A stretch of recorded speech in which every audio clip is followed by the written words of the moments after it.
Hey guys, in this video I'm going to show you a little bit of tapping, a little bit of clanking and a little bit of rubbing. So if you've done a 60-minute hot stone massage, this is a fantastic thing to incorporate in before taking the stones off the body, because a little bit of rubbing and clanking is a nice way to exit the sound that these make when you're tapping. So for example, if I'm tapping here, if the person's been in a really deep state of relaxation after 60 minutes, you're going to disturb them and it can be quite jarring. So I want you to be mindful that the height from which you tap determines how strong the vibrational sensation is for the person, I guess is what I'm trying to say.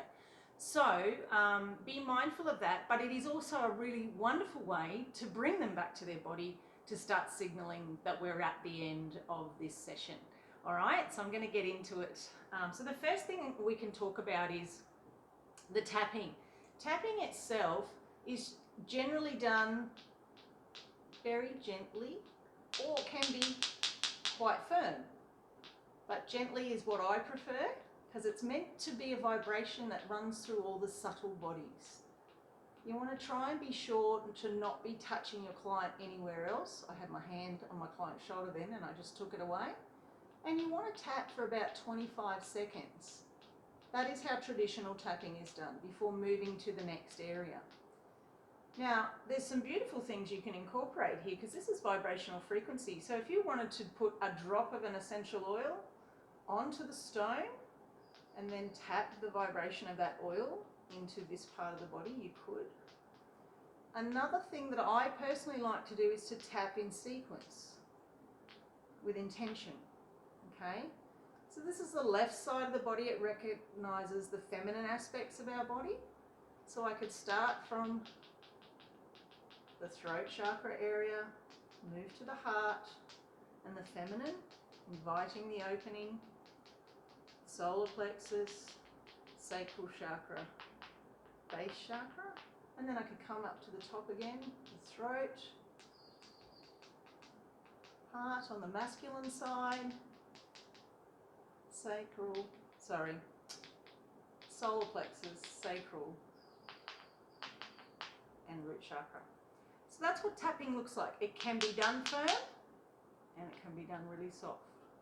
And sometimes when a person's just in that really deeply relaxed place, just one tap is enough to sort of wake them up. And it's also designed to get the tissues directly beneath this stone to release. Okay, the muscle tissue to release. That's the purpose to tapping.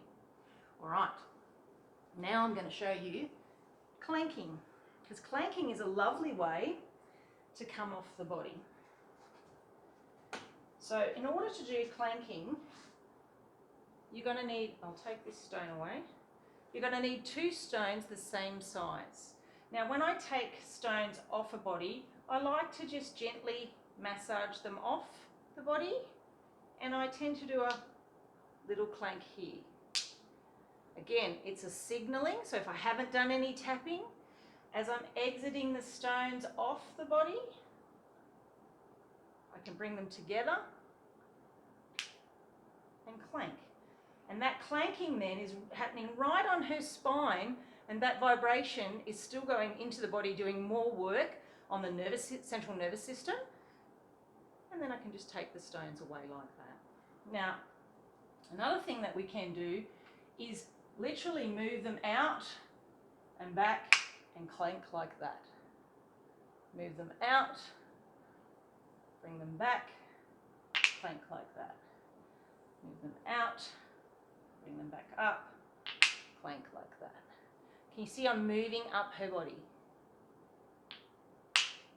Now I can also do this with rubbing. I can rub the stones, create heat and friction, scoop around and clank louder. Rubbing, scooping around, whoops, and occasionally they will slip. And that's okay if it does. Just go back to what you were doing. At the end of the day, be forgiving of yourself. You are working with oils and smooth stones and skin. So it's effectively, we're going to have the odd, whoops, didn't quite make the perfect sound. All right. So tapping for around about 25 seconds per stone, or if you're feeling to do it in the middle of your session and not as a way to bring your client back to their body, just perhaps 1 or 2 gentle taps. You can still, if your stones were placed in the hands or on the feet, you could still tap there as well. So these are beautiful energy centers that we're affecting. When I place the different stones along either side of the spine, my intention then is to work with the masculine and feminine energies of this person and whatever's going on for them in their muscles at that level. So intention plays a part too. If that's not something that you work with yet, that's okay. Maybe it's something you can explore. All right, thanks for listening, guys. I'll see you in the next video.